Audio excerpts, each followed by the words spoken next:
जय हिंद दोस्तों, आप सबका आज के एडिटोरियल के वीडियो में बहुत ज़्यादा स्वागत है। डेट है आज की 12 जनवरी और आज है थर्सडे। 3 इश्यूज हर रोज की तरह आज हम डिस्कस करेंगे। आज 2 इश्यूज जो हम डिस्कस करेंगे वो हेल्थ केयर से संबंधित है, सोशल जस्टिस से संबंधित है, जहां पे एक लीड आर्टिकल में हम बात करेंगे प्री टर्म बर्थ्स के बारे और स्टिल बर्थ्स के बारे कि कैसे इन रीजंस के कारण हम जो बच्चों में जो डेथ हो रही है, प्री टर्म बर्थ और स्टिल बर्थ 2 मेजर कारण बताए गए हैं जिसके चलते छोटे बच्चों की मृत्यु हो रही है 5 साल की आयु से कम के जो बच्चे होते हैं। इसको हम डिस्कस करेंगे और क्या सजेशंस इस आर्टिकल में दिए गए हैं। देन एक आर्टिकल बिजनेस लाइन में से, बिकॉज हिंदू में मेरे को आर्टिकल सिर्फ यही रेलेवेंट लगा था, तो 2 आर्टिकल्स में बिजनेस लाइन के डिस्कस करूंगा। बिजनेस लाइन में एक आर्टिकल आया है कि क्या चैलेंजेस हैं हेल्थ केयर सेक्टर को पर्टिनेंट और कैसे हेल्थ केयर को अफोर्डेबल और एक्सेसिबल बनाया जा सकता है। तो ये 2 चैलेंजेस बहुत ज्यादा पर्टिनेंट हैं as far as our health care sector is concern. And last but not the least हम बात करेंगे मिशन उद्यम पथ के बारे। ये भी बिजनेस लाइन में आया है। स्किल डेवलपमेंट के रिगार्डिंग इस आर्टिकल में हम बात करेंगे। क्वेश्चन ऑफ द डे, जैसे आप जानते हैं, will be towards the end of the video.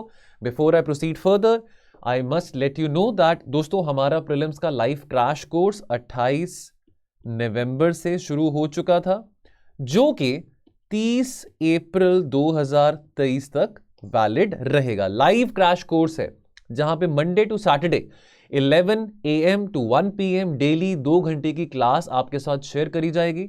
साथ के साथ आपको 4000 से ज्यादा क्वेश्चंस प्रैक्टिस करने का मौका दिया जाएगा। तो सब्जेक्ट वाइज ये क्लास चलेगी। अभी जो हमारा क्रैश कोर्स चल रहा है उसमें Dharmendra sir science and technology की क्लासेस ले रहे हैं। तो यदि आप इस कोर्स में जुड़ना चाहते हैं तो टोल फ्री नंबर पे कॉल करके इस कोर्स के बारे और इंफॉर्मेशन ले सकते हैं। Now reducing pre term births and still births. देखिए, अब नेल्सन मंडेला ने कहा था और यह बात सही भी है कि यदि आप समाज की प्रगति को देखना चाहते हैं, आप मेजर करना चाहते हैं कि सोसाइटी ने कितना प्रोग्रेस किया है, इवॉल्व किया है, तो यह बात देखनी बहुत जरूरी है कि समाज जो है औरतों को और बच्चों को किस तरीके से ट्रीट करता है। यह बहुत जरूरी है क्योंकि देखिए हमारे समाज की जो आत्मा है वो किस में बसती है? बच्चों में बसती है। बच्चे ही हमारे आने वाले टाइम में फ्यूचर है, देश का भविष्य है। 2 रिपोर्ट्स आई हैं जो कि अभी जनवरी 10 को रिलीज करी गई थी, चाइल्ड मोर्टालिटी के ऊपर और स्टिल बर्थ्स के ऊपर। तो स्टिल बर्थ्स क्या होता है मैं आपको पहले बताना चाहता हूं। आमतौर पे जो प्रेगनेंसी होती है औरत की, गर्भवती महिला की, वो 36 से 37 हफ्तों की होती है। ठीक, अब जब हम स्टिल बर्थ्स की बात कर रहे हैं, स्टिल बर्थ यानी कि वो बच्चे जो पैदा ही नहीं होते हैं और गर्भवती महिला के पेट में ही मर जाते हैं, मृत्यु हो जाती है।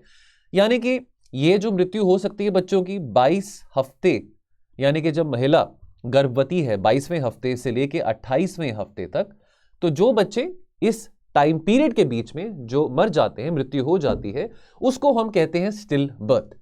बहरहाल ये रिपोर्ट जो हमारे सामने आई है वो हमको मजबूर करती है कि हम सोचें इन विषयों के ऊपर कि कैसे हम बच्चों के लिए और गर्भवती महिलाओं की जो हेल्थ है, जो सुरक्षा है, वो कैसे बढ़ा सकते हैं।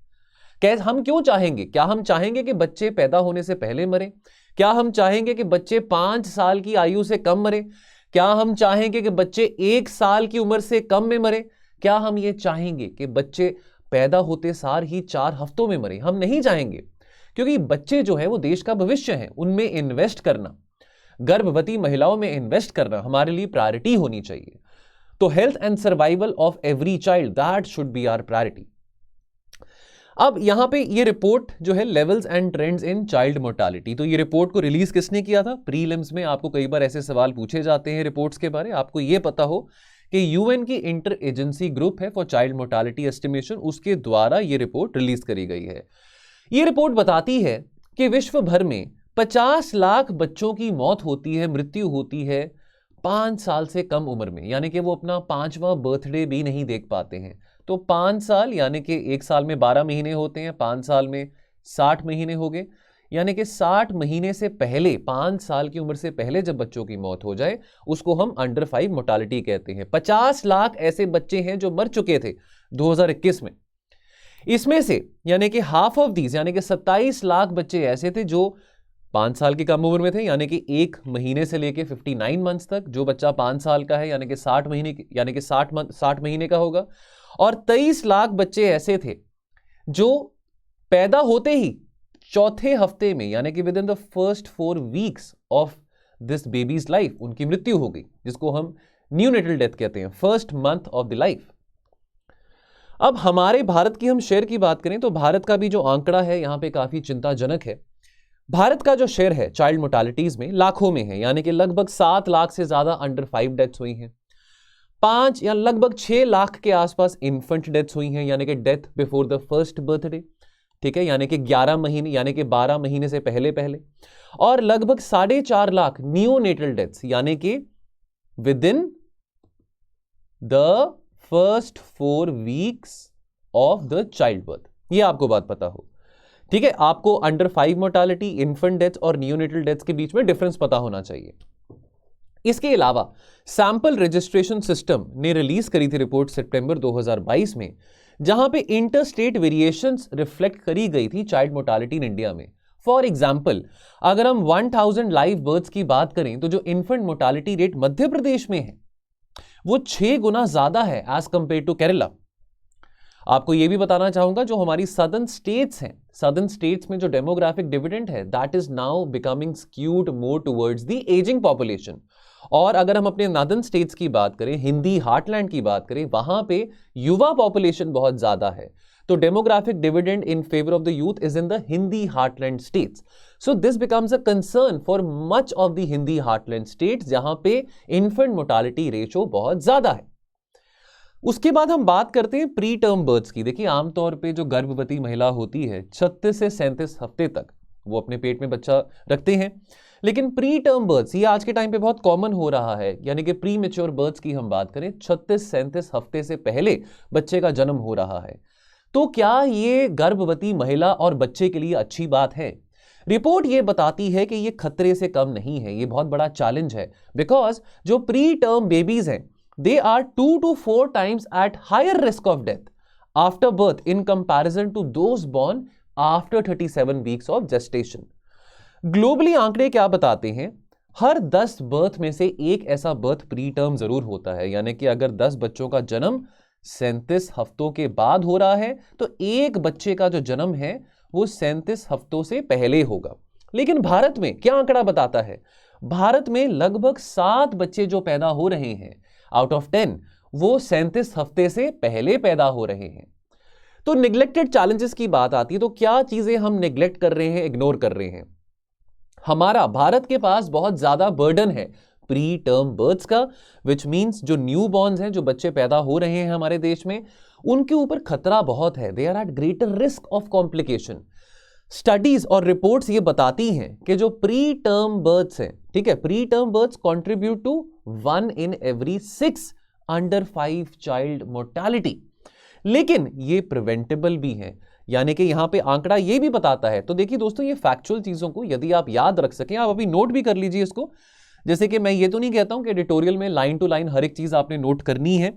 कुछ समय पहले किसी का कमेंट आया था, मैं रिप्लाई नहीं कर पाया था, लेकिन अगर आप ये वीडियो देख रहे हैं तो आपको ये जरूर कहना चाहूंगा कि जो बातें आपको मैं बोलता रहूंगा उसको आप जरूर नोट कर सकते हैं। फैक्चुअल चीजें नोट करेंगे, आंसर में डालेंगे, हमारे आंसर में ज्यादा अच्छा, वो आंसर अपना अच्छा रिफ्लेक्ट होता है, मार्क्स ज्यादा मिलते हैं। इस तरह की फैक्चुअल बातें हम लिखें, बिकॉज ऑब्वियस ही बात है कि इस थीम से रिलेटेड क्वेश्चन यूपीएससी ने मेंस में पूछना ही पूछना है।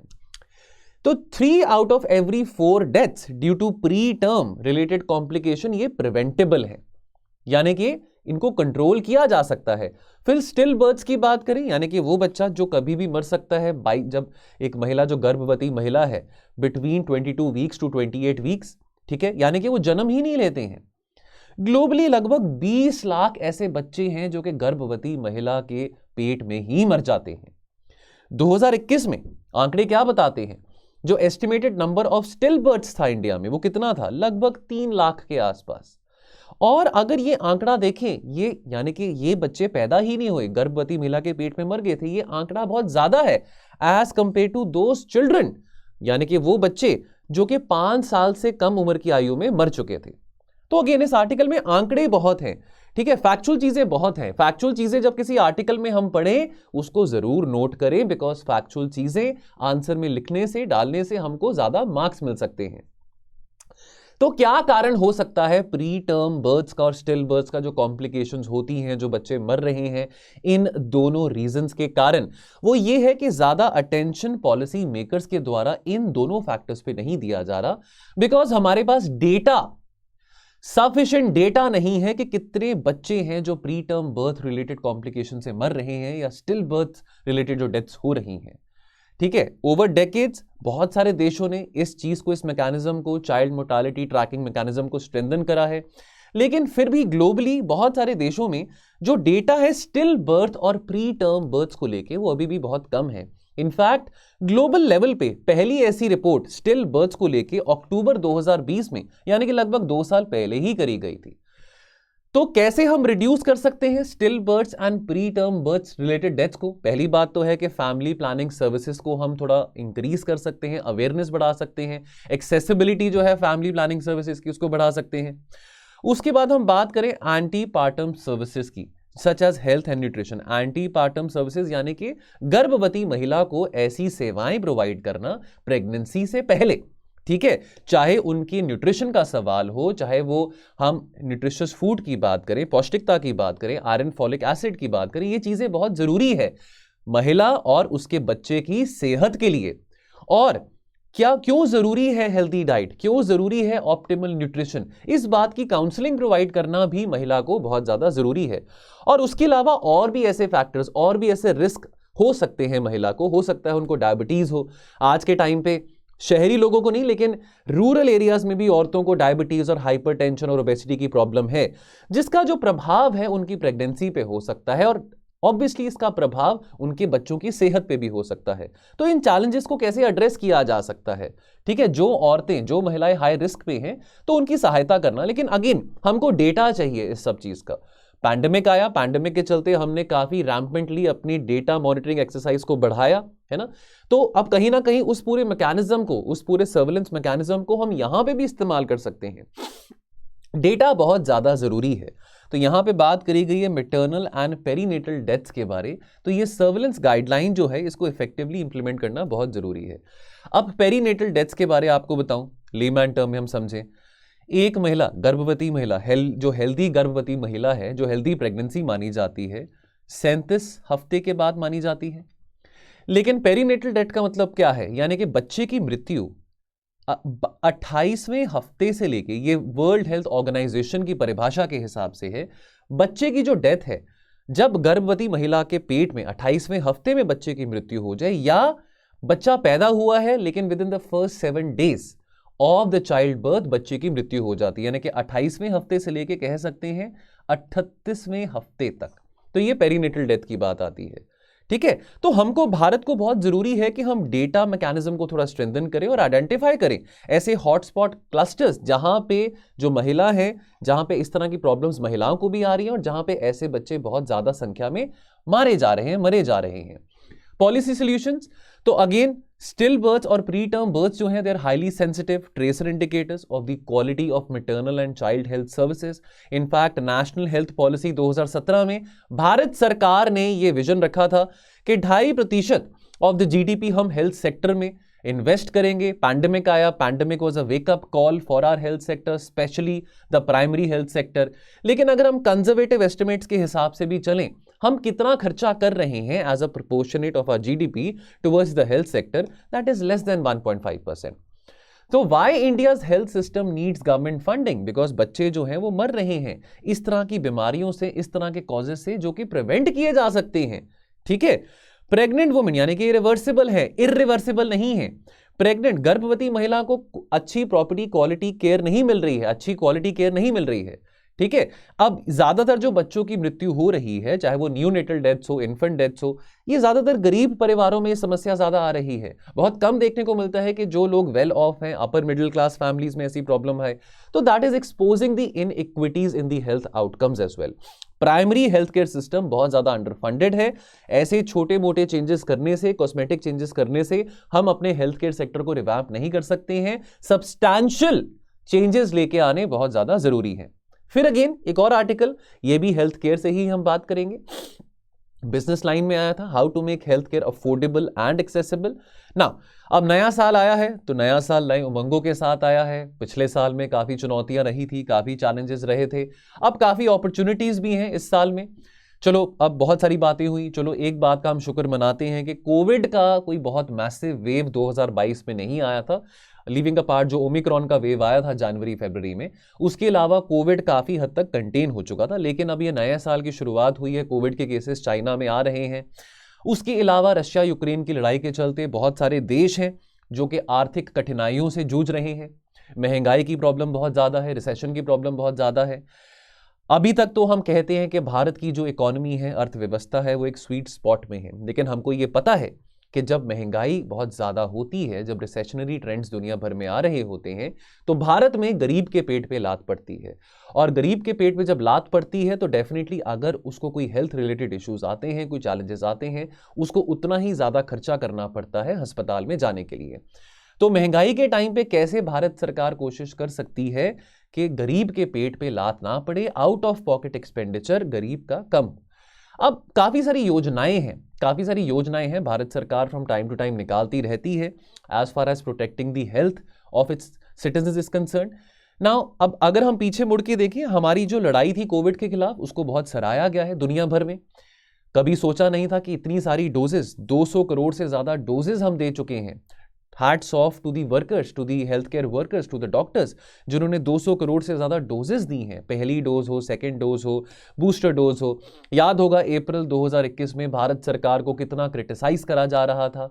ये कहा जा रहा था कि भारत सरकार ने सारी वैक्सीन्स दूसरे देशों में एक्सपोर्ट कर दी। लेकिन आज जब डेल्टा वेव 2021 में आया था, जब ऑक्सीजन क्राइसिस हो रहा था, तो हमारे पास वैक्सीनेशंस नहीं थे।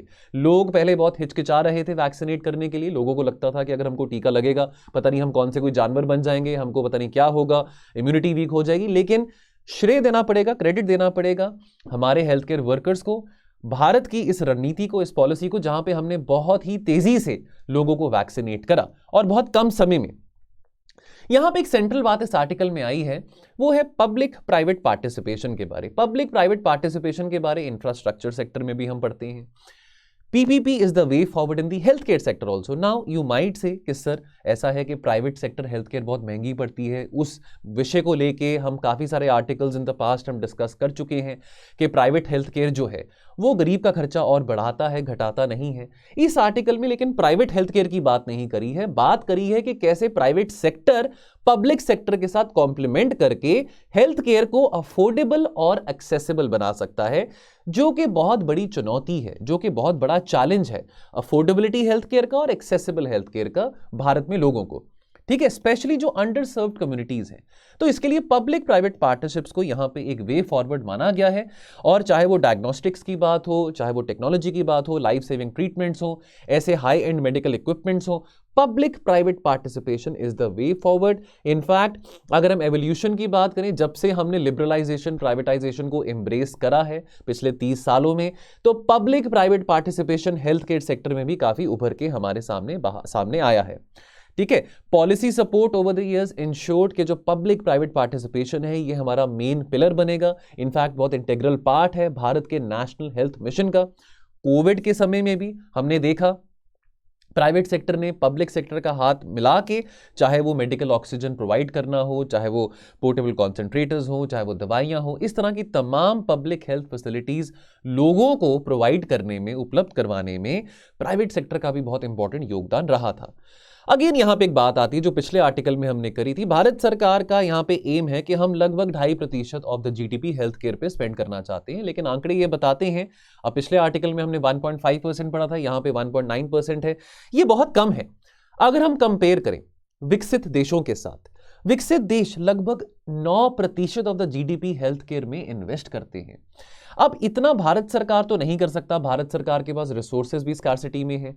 तो इसीलिए प्राइवेट सेक्टर को यहां पे कोलैबोरेट करना, इस गैप को एड्रेस करने के लिए बहुत ज्यादा जरूरी है। तो प्राइवेट सेक्टर को पब्लिक सेक्टर का हाथ मिलाना और इस गैप को एड्रेस करना बहुत ज्यादा जरूरी है। उसके अलावा हम पब्लिक प्राइवेट पार्टिसिपेशन को, उसकी कोऑपरेशन को अक्रॉस मल्टीपल सर्विसेज देखते हैं। तो चाहे वो पब्लिक हेल्थ सेंटर्स को मेंटेन करना हो, एम्बुलेंस सर्विसेज हो, डायग्नोस्टिक फैसिलिटीज हो, या प्राइवेट सेक्टर पार्टिसिपेशन हम देखते हैं सरकारी योजनाओं को इंप्लीमेंट करने के लिए, सपोर्ट करने के लिए, फैमिली प्लानिंग जैसी एक्टिविटीज़ की हम बात करें, वैक्सीनेशन एक्टिविटीज़ की बात करें, इम्यूनाइजेशन प्रोग्राम की हम बात करें, या ऐसी नॉन क्लिनिकल सर्विसेज, हमारा जो मेडिकल वेस्ट मैनेजमेंट है, बायो वेस्ट मैनेजमेंट है, हजार्डुअस मेडिकल वेस्ट मैनेजमेंट है, इसको भी कंटेन करने के लिए प्राइवेट सेक्टर बहुत इफेक्टिवली कोलैबोरेट करता है। अंत में यहां पे वर्ल्ड इकोनॉमिक फोरम ने कहा है एक रिपोर्ट में कि नए ऐसे एवेन्यूज आ रहे हैं जहां पे पीपीपीज कैन बी एक्सप्लोर्ड, ताकि हम जो कैपिटल, एक्सपर्टीज और टेक्नोलॉजी है प्राइवेट सेक्टर का, उसका कैसे लेवरेज पब्लिक सेक्टर उठा सकता है। ये एक बहुत इंपॉर्टेंट बात है जो वर्ल्ड इकोनॉमिक फोरम ने कही है, प्लीज इसको नोट कर लीजिए। तो 2023 में ये समय है कि हम इस अपॉर्चुनिटी को लेवरेज करें और तैयार हों, ताकि अगर आने वाले समय में हमारे पास नए चैलेंजेस आते हैं तो हम वेल इक्विप्ड रहेंगे।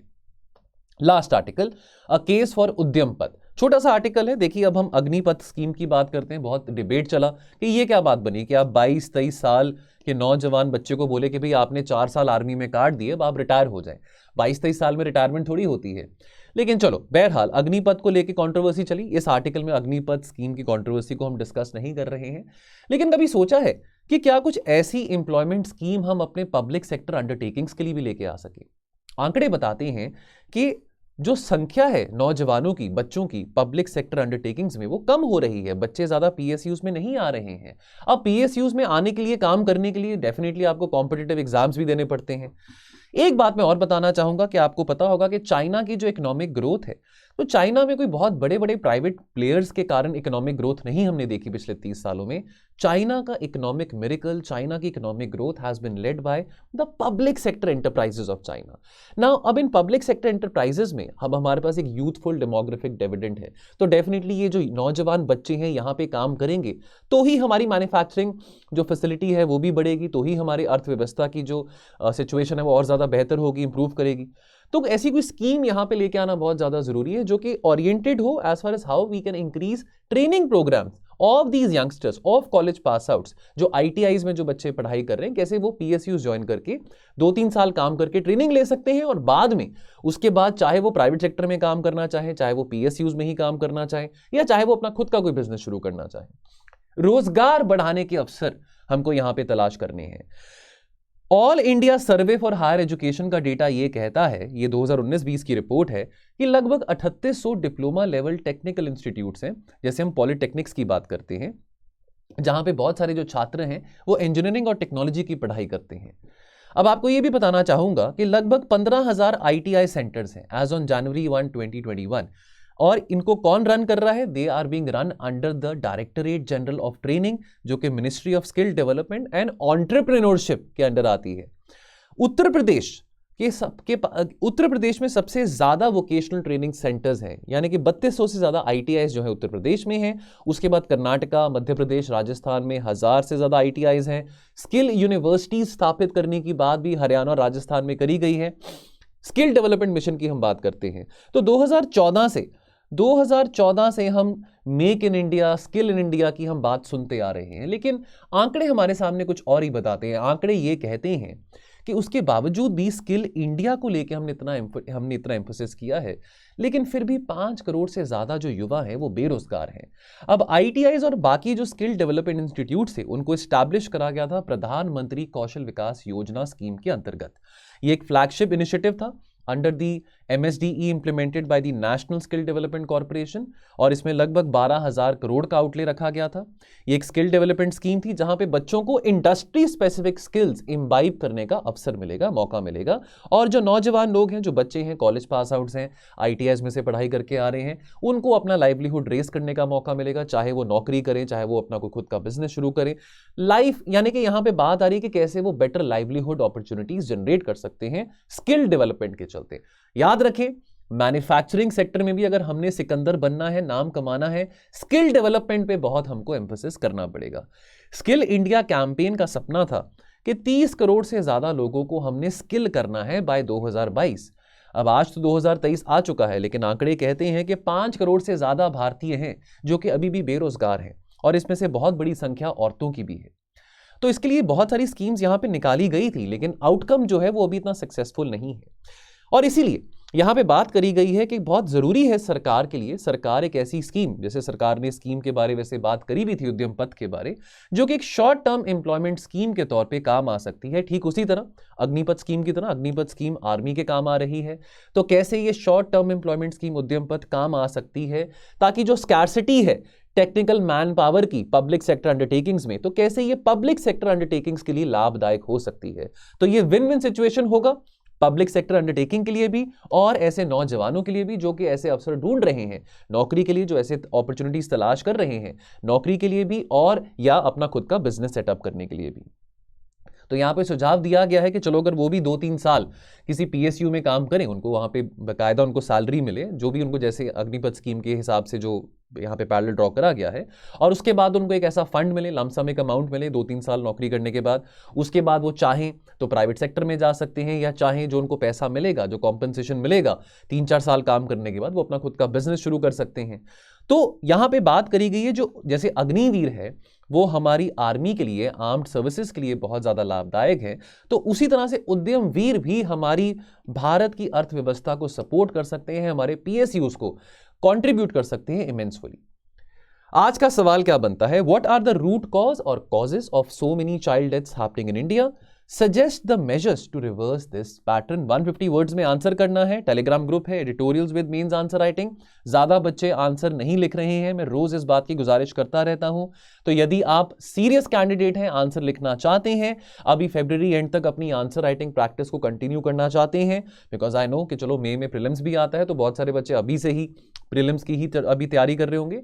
तो यदि लेकिन आप इंटरेस्टेड हैं आंसर राइटिंग में, ये फ्री इनिशिएटिव है editorials with means answer writing, हमारा टेलीग्राम ग्रुप है।